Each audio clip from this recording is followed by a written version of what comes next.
Kotiya project, Kotiya company ઉભો કરનાર અને આ તમામ પીપીપી મોડલથી આ તળાવ વડોદરા કોર્પોરેશન પાસેથી હોશિયારીથી હડપી લેનાર આ કેસનો માસ્ટરમાઇન્ડ ગોપાલ શાહ એ સીધી રીતે જ ભારતીય જનતા પાર્ટીના નેતાગીરીઓ જોડે જોડાયેલો વ્યક્તિ છે.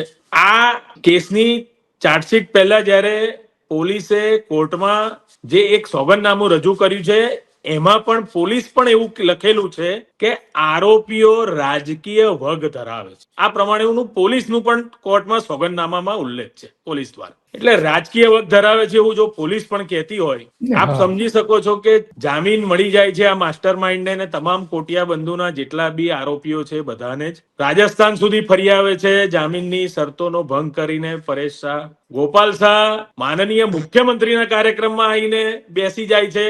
એને ઇન્વાઇટ કોણ કર્યો છે કોઈ બોલતું નથી. હમણાં જ ગયા મહિને પતંગોત્સવ થયો તો પતંગોત્સવમાં બી કાર્યક્રમમાં બી સરકારી કાર્યક્રમમાં પણ ગોપાલ શાહની હાજરી છે.